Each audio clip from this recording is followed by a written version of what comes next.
pastor vai ter um bom tempo aí para ministrar a escola aí. E nós queremos ouvir e aprender com Jesus e com a pastora Solange.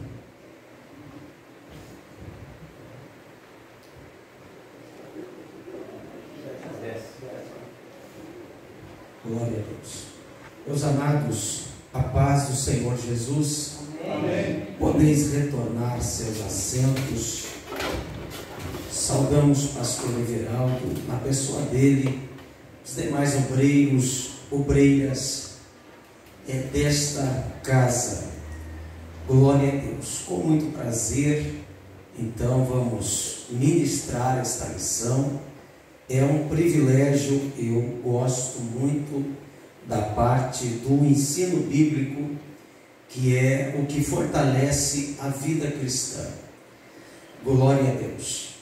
Já foi lido então a introdução, foi lido, feita a parte da leitura bíblica, e aqueles que possuem a revista, eu vou fazer então a leitura e um breve comentário acerca do que nela está escrito. Os irmãos que a possuem poderão então acompanhar comigo. A introdução diz assim: o Novo Testamento, ele não apresenta um manual de liturgia e nem estabelece regras de cultos, mas aqui, olha só, temos pelo menos uma comunidade cristã do período apostólico que pode dar indicações sobre como devemos organizar o culto.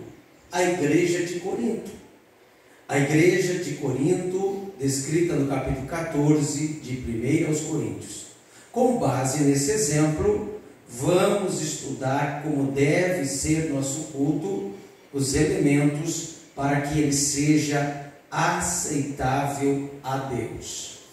Então, meus amados, na verdade, o problema de Corinto, ele serviu para que a gente tivesse uma base bíblica para a regulamentação da nossa liturgia.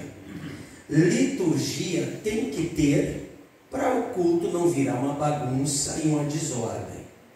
Agora, o problema da liturgia é que ela não pode nem ser engessada, nem muito técnica, e ela não pode ser muito liberal, a ponto, os dois extremos são prejudiciais. Eu vou falar para você tentar explicar esses dois extremos. O primeiro extremo é aquele que talvez alguns irmãos aqui que vieram da igreja católica romana e sabem que se você foi criado naquele sistema, você entrava. Eu não nasci num lar evangélico, eu fui me converter depois, na juventude, e os meus pais também se converteram, graças a Deus. Mas eu me lembro ainda de criancinha, de adolescente. Meus pais, embora não eram evangélicos ainda, mas eles tinham aquela coisa de pensar que estavam realmente buscando a Deus, e na cabecinha deles estava, e muita gente aí fora, por isso a importância da evangelização, estão em outras religiões, estão em outros segmentos, às vezes com o coração bom, pensando que estão fazendo a coisa certa, mas na verdade não estão bem instruídos e estão num segmento que às vezes não os aproxima de Deus. E quando a gente entrava na porta da igreja, já era recebido, quando a gente entrava, alguém já nos entregava um folheto. Se você é daquela época, você há de lembrar. Entregava um folheto, e aquele folheto já dizia tudo o que ia acontecer no culto. Dizia a porção bíblica, a parte bíblica que seria lida, até a homilia do padre, até a parte em que ele ia pregar, já estava tudo escrito que ele ia falar. Então, isso que eu chamo de uma liturgia totalmente engessada, tá? Isso é prejudicial. Por outro lado, meus amados, existe uma liberalidade em alguns lugares que também não deve ser limitada por nós.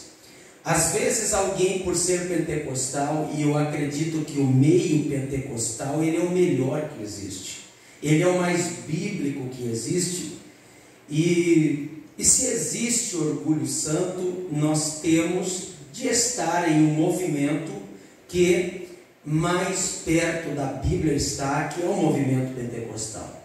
Agora, não é porque o Espírito Santo, ele rege o culto, ele é o Senhor que exalta a Cristo, porque na Trindade há uma união, um honra o outro. Sempre que nos reunimos, a Trindade acaba estando envolvida. O Espírito Santo não está no céu, ele está no nosso corpo, ele está na nossa vida. Então, quando nos reunimos, exaltamos a Cristo, isso é obra do Espírito Santo. Então, Jesus exaltado, mas Jesus também pega essa glória e ele leva para o Pai. É uma coisa muito linda, que é a unidade da Trindade. Agora, veja bem, não é porque o Espírito Santo, ele é o regente, nós damos a ele esta liberdade, significa que isso tenha que virar uma bagunça, porque alguém pensa que dar liberdade ao Espírito é um culto que não tem hora para acabar, é um culto que todo mundo fala. Isso é uma desordem e não pode ser assim. Eu já peguei obreiros, e o pastor Everaldo, que tem mais experiência que eu, certamente já ouviu expressões como essa. Eu já ouvi obreiros dizer o seguinte: olha, não obedeço pastor, não obedeço ministério, eu obedeço ao Espírito Santo. Misericórdia, já pode saber que é um problema, tá? Porque que Espírito Santo é esse que não se submete ao ministério da igreja? Então não adianta colocar as culpas no Espírito Santo, que isso não é obra do Espírito Santo. O Espírito Santo, ele é ordeiro. Ademais, foi Jesus quem instituiu o ministério de pastores, evangelistas, doutores, enfim. Agora veja bem, queridos, a igreja, então, o que é liturgia? Liturgia é a palavra que define aquilo que organiza o culto, que dá uma espinha dorsal para o culto, que dá uma estrutura para o culto. A gente não pode chegar na igreja sem saber o que vai acontecer em determinada parte do culto. Você sabe que ali em Corinto, por exemplo, que era uma igreja que nenhum dom nos faltava, Paulo vai explicar isso. Agora, tu imagina uma igreja que nenhuma manifestação do Espírito Santo faltava naquela igreja. Porém, era uma igreja que tinha até pecados, veja bem, era uma igreja que tinha um caso de incesto, era uma igreja que tinha sérios problemas. E naquela igreja, todos profetizavam, todos falavam em língua, e todos queriam fazer isso ao mesmo tempo. E Paulo, então, quando ele recebe a visita dos da família de Cloé, trazendo para ele os problemas de Corinto, ele escreve uma carta. Quando ele está para escrever a carta, ele recebe uma outra visita de Estéfanos de Furtado, trazendo para eles notícias piores ainda do que estava acontecendo em Corinto. E Paulo, problemas com casamento, problemas com a ceia do Senhor, problema de disciplina na igreja, um grupo que havia se levantado contra o próprio Paulo, as facções na igreja, o grupinho do Pedro, o grupinho do Apolo, o grupinho do Paulo e o grupinho de Cristo. 4 facções da igreja. Há quem diga que o pior grupo era o grupo de Cristo, porque o grupo de Cristo dizia: eu só obedeço a Cristo, não obedeço a nenhum desses homens que passam por aí. Esse era o pior grupo, segundo os estudiosos. O grupo de Apolo que era aquele grande pregador, aquele grande orador, que era um judeu, mas que tinha uma vertente ali de cultura grega, e os gregos eram grandes oradores. Então tinha o povo que, quando o Apolo estava na escala para pregar, eles gostavam de ir na igreja quando o Apolo pregava. Então tinha o povo que gostava do Apolo, tinha aqueles que gostavam de Pedro, porque Pedro era judeu e Pedro puxava a brasa para o assado dele, para o grupinho dele, para os da etnia dele. E tinha o grupo do Paulo. O grupo do Paulo também tinha. Paulo era o apóstolo, Paulo era o fundador, né? Mas aí Paulo vai ter que escrever dizendo que essas facções estão erradas e coisa e tal. Bom, mas isso não é o tema de hoje. O tema de hoje é apenas a liturgia. Então, queridos, essa carta, ela nos dá alguns exemplos de como deve ser a liturgia. O versículo 26 diz assim: tem salmo. O que é salmo? É cântico. Porque a palavra salmo do hebraico é terrilim. Terrilim quer dizer louvores. E salmos do grego, que é o equivalente do terrilim do hebraico, quer dizer cântico. E quando nós lemos salmos na Bíblia, a gente tem ele como uma parte de um livro bíblico. E eu não estou dizendo que não é, mas eles foram escritos para serem cantados. Os salmos está na Bíblia, assim como a harpa cristã, que a irmã cantou, está para a igreja.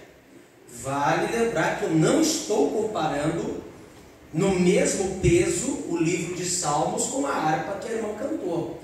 A harpa cristã tem inspiração de pessoas do Espírito Santo, regidas por ele, que compuseram cânticos muito abençoados. No entanto, o livro de Salmos, que é cântico também, ele está no nível da profecia, porque houve uma inspiração especial de Deus para que os compositores compusessem aqueles cânticos, que quando eles escreveram, eles pensavam, olhe bem, só Davi escreveu 74 salmos, depois tem os Gedutum, Emã, Etan, todos eles eram levitas, que compuseram seus hinos para cantar no templo. Eles pensavam que aquilo seria um cântico, e era um cântico. O que eles não sabiam é que aquilo se tornaria palavra de Deus. Hoje é palavra de Deus, mas é cântico. Então, quando Paulo diz tem salmo, é que fazia parte do culto os irmãos cantarem, adorarem a Deus. Então, olha que a importância do músico na igreja, gente. Olha que a importância do cântico. Nós abrimos o culto hoje aqui com a leitura com a parte do cântico, que foi isso é liturgia. Isso é uma sequência. Tem que haver o cântico na igreja. É claro que a gente não pode dizer, e eu tenho um curso, pastor, que quem sabe um dia a gente pode ministrar, que eu chamo a ética ministerial, suas funções e a hierarquia ministerial. E dentro da ética cristã, a gente explica, que não pode haver uma bagunça, né? Que a gente não pode dizer, chegamos ao momento mais importante do culto, quando chegamos na hora da palavra. A palavra é importante? Ela é. Mas ao dizer isso, você está desprezando os músicos. Você está desprezando, e eu não estou aqui dizendo se alguém falou isso, eu também já falei no passado. Hoje eu não falo mais. Eu não falo mais. Mas se alguém falou, tranquilo. Por quê? Porque tudo é importante. Quem cantou o hino da harpa é importante. Quem orou é importante. Tudo, a oferta faz parte da liturgia. E a pregação da palavra, por sua vez, também faz parte. Um tem salmo, outro tem doutrina. A palavra doutrina aqui é do grego didarrê, e didarrê é ensino, é ensinar a palavra. Outro tem revelação. Revelação é do grego apocalipse, daí que vem o nome do livro, Apocalipse. Então, revelação é quando o irmão tinha uma experiência espiritual. Eu tive uma visão essa noite, Deus me mostrou isso, Deus me mostrou aquilo. Então, quer dizer, tem uma parte do culto que o irmão podia contar a experiência que ele teve. Outro tem línguas, quer dizer, o falar em línguas. Outro tem interpretação de línguas. Então, aqui nós percebemos que nós somos batizados com o Espírito Santo, pentecostais, que cremos nos dons espirituais e no falar em línguas, não significa que todo mundo pode falar em língua ao mesmo tempo. A Bíblia diz que se não haja intérprete, que fale consigo mesmo e com Deus. Eu lembro de uma igreja que a gente atendeu, que o irmão falava em língua tão alto dentro da igreja que atrapalhava a gente de pregar. Aquilo se tornou uma luta para mim, porque o irmão falava em alto, um irmão forte, alto, grande, um vozeirão tremendo. Ele falava em língua tão alto que impedia, assim, ele não entendia a hora que ele tinha que parar de falar em língua. Sendo que a Bíblia recomenda que se não haja um intérprete, que ele fale baixo consigo mesmo. Não significa que nós estamos proibidos de falar em línguas estranhas. O próprio Paulo diz: não proibais o falar em línguas. Outra coisa é o pregador. Isso faz parte da ética. O pregador pode falar em língua estranha? Aqui pode. Mas ele não pode pregar em língua estranha, porque senão ninguém entende nada. Em algum momento da sua pregação, ele se alegrou um pouco no espírito, falou em línguas, mas ele tem que recompor-se e voltar a pregar a palavra de Deus. Porque se eu pregar em língua ou falar em línguas estranhas, ninguém entende nada. Eu preciso pregar a palavra de maneira que todos entendam. Então isso tudo faz parte de liturgia, e liturgia ela está associada com a ética. O que é a ética? A ética é uma forma de conduta de um determinado grupo. Existe ética na política, ética no direito, ética ali, ética médica, ética acolá. E existe ética também dentro da igreja. A gente não sai fazendo aquilo que dá na cabeça. Não, existe um respeito, uma conduta que deve ser regida. Outra coisa que ainda cabe falar aqui a respeito dos dons. Eu sei que a Bíblia diz aqui: o espírito dos profetas estão sujeitos aos profetas. Esse negócio de eu não pude me conter, isso não existe, gente. Isso aí é meninice. Mas eu não pude me segurar, o pastor estava pregando, eu fui lá e pedi licença para falar. Ninguém pode tirar o microfone do pregador. O pregador, o pastor que está pregando, que está ensinando, o evangelista, seja quem for, ele está pregando a palavra, é a maior profecia do momento, é a palavra de Deus. Não existe nenhuma profecia superior à palavra de Deus. Tá?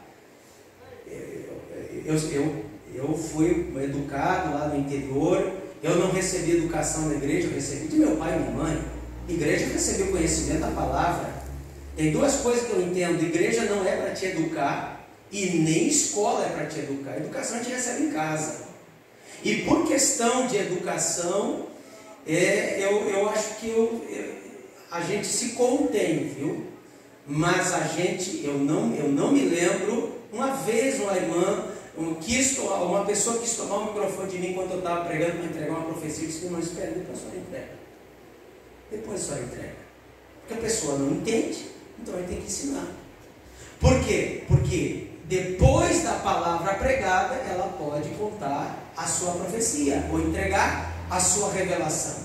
Mas no momento da palavra de Deus, nada é superior à palavra. Ah, mas o pregador não estava falando a palavra. Não, então não é pregador. Pregador tem que falar da palavra de Deus.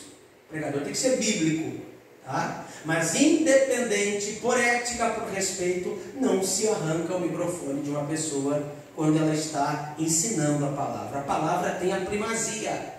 A pessoa tem uma revelação, ela pode contar depois. Ela pode contar depois, pode entregar depois. O Espírito, quer dizer, o Espírito humano, não é o Espírito Santo. O Espírito do profeta está sujeito ao profeta. Quer dizer, eu posso me dominar. Ah, mas eu me alegrei, eu comecei a falar em línguas, eu não me contive. Se conter, pode se conter sim. Aqui na igreja não é como o centro de Umbanda, que desce uma entidade lá e a pessoa fica descontrolada. Não, a pessoa confunde. O Espírito Santo não te torna débil. O Espírito Santo, ele não toma a tua vida de maneira que tu não lembre o que aconteceu. Não, isso não existe, tá? Então a gente pode se conter sim, pode falar a língua estranha mais baixo, tem uma visão, tem uma revelação, pode entregar depois, tá? Então tem todas estas coisas. Vamos adiante que tem coisa boa para a gente falar na sequência. O culto pentecostal, liberdade e reverência. O cristianismo não tem o objetivo de padronizar o mundo e nem destruir as culturas. Sua mensagem, porém, é universal. No dia do triunfo de Cristo e da igreja, cada povo ou etnia se apresentará louvando a Deus na sua própria tradição. Isso se reflete na forma de adoração desenvolvida ao longo dos séculos. Os irmãos então perceberam nesse comentário que cada povo e etnia se apresentará louvando a Deus lá no céu. Então, se o céu será assim, por que que a gente não entende o próximo? Tá? Por exemplo, um culto africano. Um culto africano, se os irmãos não baterem palma, o africano, se ele não dançar um pouco na sua adoração, se ele não movimentar o corpo, isso não é culto com o africano. É jeito do africano, e a gente tem que entender isso. Faz parte da etnia do povo africano. Você pode ser cheio de regra, você pode ser cheio de 9 horas, mas você vai para a missão, tu vai lá, tu vai movimentar o corpo junto com eles, tu vai bater palma junto com eles. Por quê? Porque é o sistema do africano. E nós temos o nosso gauchismo aqui. Eu não sei se você sabe disso, mas o pastor Nils Taranger, para poder pregar em Itacurubi, teve que botar uma bombacha e um lenço no pescoço, senão não pregava. Os gauchão chegaram nele e disseram assim: olha, o senhor é um sueco aí, aqui se o homem não botar uma bombacha, não prega para nós. Um homem humilde, um homem espiritual, botou a bombacha para agradar a gauchada, botou um lenço no pescoço. Ele é um europeu, um sueco. Eu sei que aqui tem irmãos de descendência europeia, né? Talvez poloneses, talvez, não sei se tem descendência russa, ucraniana, aqui, alemã. Então veja bem, ele era um homem dessa região, era um sueco, um pouco mais abaixo, veio aqui, botou bombacha para agradar os gaúchos, e ganhou a gauchada, né? Então o que acontece? A gente tem que entender que existem essas quebras de protocolo. Já na época de Jesus, poderia um homem falar com uma prostituta? Poderia um homem falar com uma prostituta? Não. E Jesus não procurou a mulher samaritana, que não era uma prostituta, teve 6 maridos, né? Teve 6 relacionamentos. Não sei como é que você vai interpretar isso. Quando a Bíblia fala de prostituta, tinha mulheres que se prostituíam. Jesus não deixou de procurar elas. Teve o caso de uma pecadora. Então, quer dizer, a gente no trabalho, é o que nós falamos ontem, do evangelismo, é preciso ter compaixão, amor ao próximo. E nós temos que ter isso também no nosso culto, na nossa reverência. Então há determinados segmentos, determinados povos, e cada um do seu jeito. Vai lá no meio dos índios é um jeito, no meio de um povo de raça africana é um jeito, e assim por diante. A flexibilidade cristã. A religião cristã é flexível quanto à forma de adoração e permite várias liturgias. Todos os ramos do cristianismo, incluindo os cristãos nominais, têm sua forma distintiva de culto. Desde o cerimonialismo ornamental das igrejas católica romana, ortodoxas e algumas protestantes, ao modelo simples dos evangélicos, principalmente os pentecostais.